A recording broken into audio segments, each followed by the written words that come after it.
One night, millions of people went to sleep. When they woke up, 10 days of their lives had vanished. Not lost, not forgotten, erased from existence. October 4th became October 15th in a single breath. And the strangest part, this actually happened. The story of how begins with one man who believed he could control time itself. Long ago, in the heart of ancient Rome, a powerful leader named Marcus Aurelius stood at his palace window, watching chaos unfold below.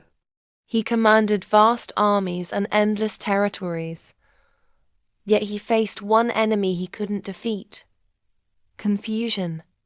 The Roman calendar was broken. Spring festivals fell in summer. Harvest celebrations happened in winter. Farmers planted at the wrong times. Soldiers marched under calendars that lied.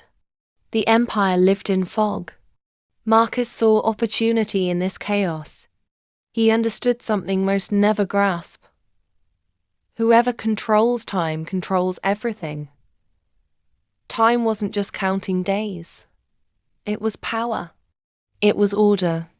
It meant bending reality to one man's will. For Marcus, fixing the calendar meant fixing his empire. He summoned brilliant minds, studied the stars, and created something extraordinary. A new calendar. People celebrated. They called it perfect, flawless, a gift from the gods. Everything aligned. Seasons returned to their proper places. Life made sense again. But there was a secret. A tiny flaw. The year was 11 minutes too long. 11 minutes. Less time than drinking tea. So small no one noticed. Days marched on. Months turned. Seasons bloomed and faded. The error was invisible. Yet those 11 minutes didn't disappear. Each year, they accumulated like grains of sand. One year became 10, became 100.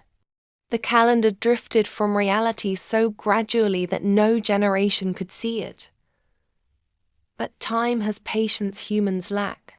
The error grew. Festivals marking spring crept into summer. Important ceremonies shifted. After centuries, that tiny mistake became a monster. But before understanding how that happened, we need to ask something simple. Why does the year begin on January 1st? Stand outside on January 1st. Look around. What do you see? Winter. Dead trees. Frozen ground. Nothing begins. Nature sleeps. So why celebrate a new year in winter's darkness? Thousands of years ago, our ancestors didn't. They were wiser. In ancient Egypt, the year began when the Nile flooded, bringing life-giving water. For Babylonians, it started in spring when farmers planted seeds.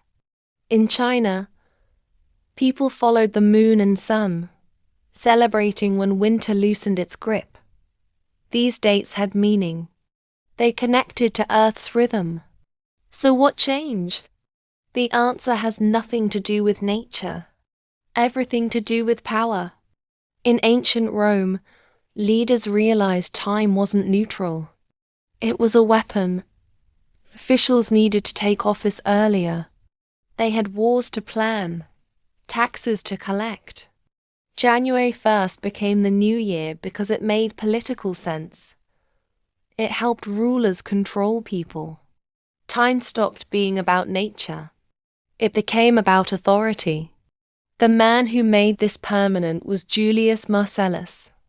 In 45 BCE, he brought an astronomer from Alexandria and created the Julian calendar. It followed the sun, gave the year 365 days, and added one leap day every 4 years. Elegant, stable. For 16 centuries, this system governed civilization. January 1st stood as the unshakable beginning. But that 11-minute error, Still there. Still growing. By 1582, the calendar had drifted 10 full days behind Earth's true movement. Spring arrived before calendars said it should. Religious holidays fell at wrong times. The era became a crisis. Pope Sixtus made a shocking decision. He ordered 10 days removed entirely. Not gradually. All at once. People slept on October 4th and woke on October 15th. The days between ceased to exist. Imagine the terror. People felt robbed. They demanded answers. Where did their time go? Some believed their lives shortened. Others thought it witchcraft. Riots erupted. The act revealed something frightening. Time itself isn't natural. It's something we agreed upon. And if it can change by decree, reality becomes uncertain. The world fractured. Catholic countries accepted the new system. Protestant nations refused, seeing it as a plot. England, Germany, and others kept the old calendar. A person could leave London on one date and arrive in Paris on a different date. Merchants sent letters arriving in the past. The world existed on multiple timelines simultaneously. Time, assumed universal, was just an agreement. Yet through all this, one thing remained. People loved the idea of a new year. When the calendar turns from December 31st to January 1st, something shifts in the human heart. The past closes. The future opens like a blank page. Scientists call this the fresh start effect. New Years bring hope and energy. People want to change. They promise to eat better, exercise more, learn new skills. This feeling is powerful because our minds crave boundaries. The new year creates the illusion we can leave our old selves behind and become someone new. Even though the date is arbitrary, the hope it inspires is real. The new year gives courage. It reminds us failure isn't permanent, that we can always begin again. But hope carries weight we're unprepared for. Every January, millions make grand promises. They'll lose weight, quit smoking, master languages, transform completely. In the first days, goals feel electric. Then quietly most fail. More than half of all resolutions collapse within weeks. Why? People try changing everything at once. They take on mountains and expect to climb them overnight. When goals feel too large, they trigger fear and exhaustion. When someone makes one small mistake, they feel they've ruined everything. If they've already failed, why keep trying? Real change doesn't happen in explosions. It happens in whispers, in tiny increments almost invisible. The fresh start effect gives hope, but hope alone isn't enough. Without patience, without small daily steps, hope burns out like a match in wind. For the new year to work globally, the world needed agreement.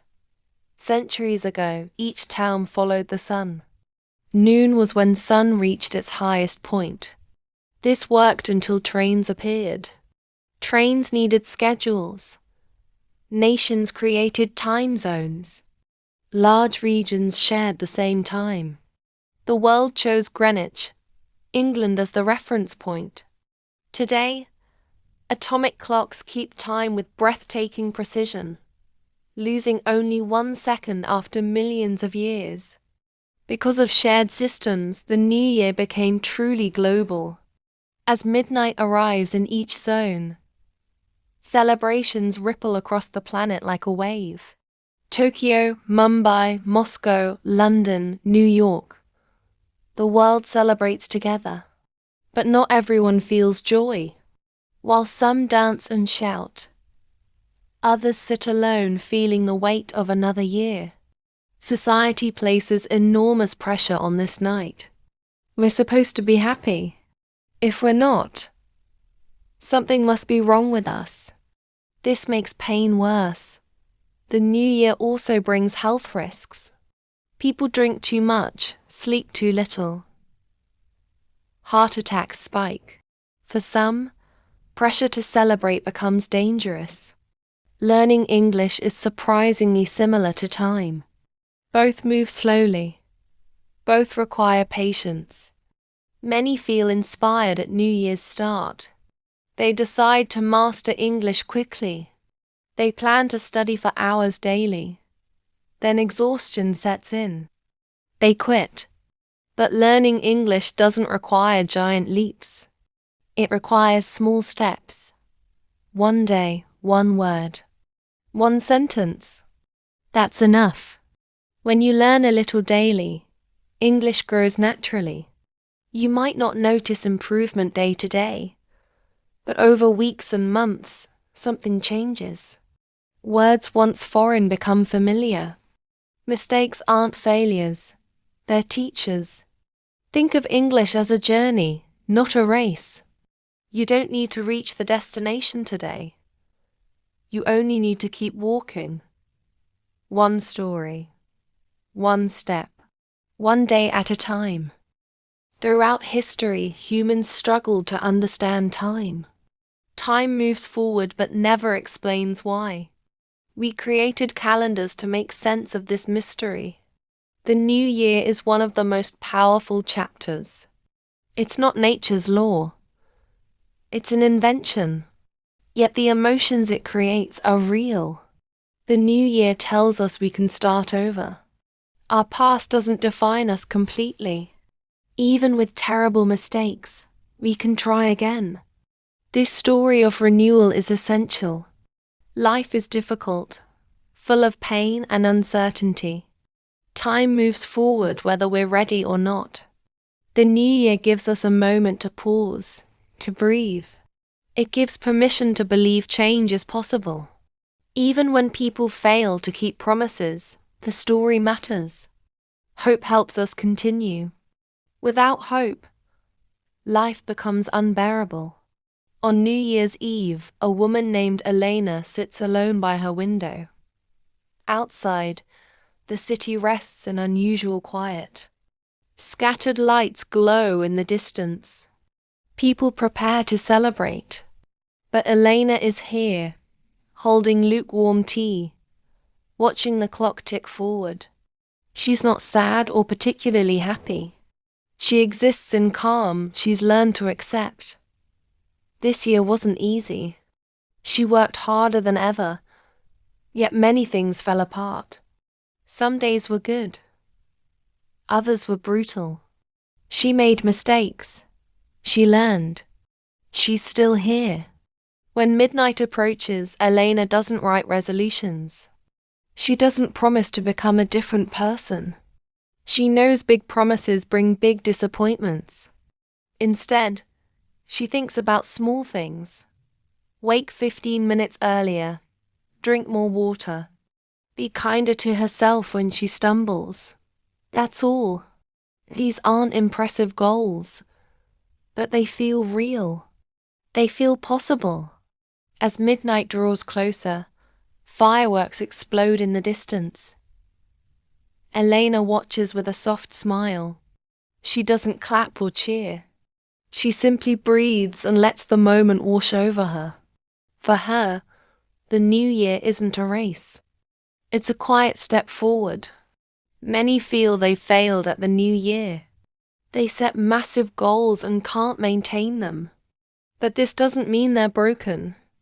It means goals were too heavy. A new year doesn't require a new life. It only requires one small change. One page of reading. One short walk. One kind word to yourself. Small steps are easier to maintain. When you take small steps daily, you build trust with yourself. You begin to believe, I can do this. The new year shouldn't feel heavy. It shouldn't feel like a test. You don't need to prove anything. If you stumble, it's okay. The year is long. You can start again tomorrow. Some days you'll feel strong.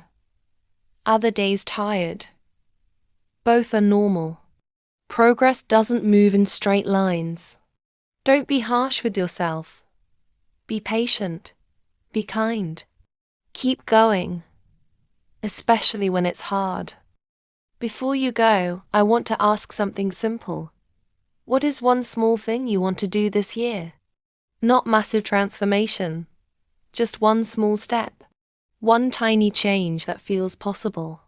If this story touched you, if it made you think or feel differently, please take a moment to like this video, share it with someone who might need it, and subscribe. Your support means more than you know. It helps us reach more people and build something meaningful together. Thank you for being here.